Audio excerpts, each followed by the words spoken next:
मराठा आरक्षणाच्या मागणीसाठी मराठा आंदोलक मनोज जरांगे पाटील यांचा जालन्यातल्या अंतरवली सराटीमध्ये आमरण उपोषण सुरू आहे आणि त्यांच्या आमरण उपोषणाचा आजचा 6वा दिवस आहे। खरं तर सरकार कुठेतरी आपल्या मागण्याकडे दुर्लक्ष करत असल्याचं म्हणत मनोज जरांगे पाटील आज दुपारी 12 वाजता उपोषणासंदर्भातला पुढचा निर्णय जो तो उपोषणकर्त्यांशी चर्चा करून घेणार आहेत।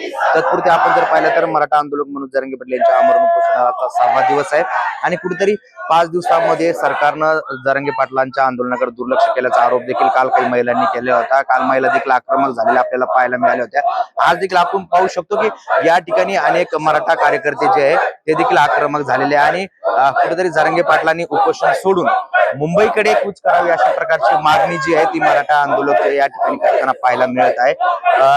खरं तर आज मनोज जरांगे पाटील यांच्या आमरण उपोषणाचा 6वा दिवस आहे आणि ते मराठा आंदोलकांशी चर्चा करून पुढील निर्णय जे आहे ते जाहीर करणार असल्याचं मनोज जरांगे पाटील यांनी कालच्या पत्रकार परिषदेमध्ये सांगितलेले।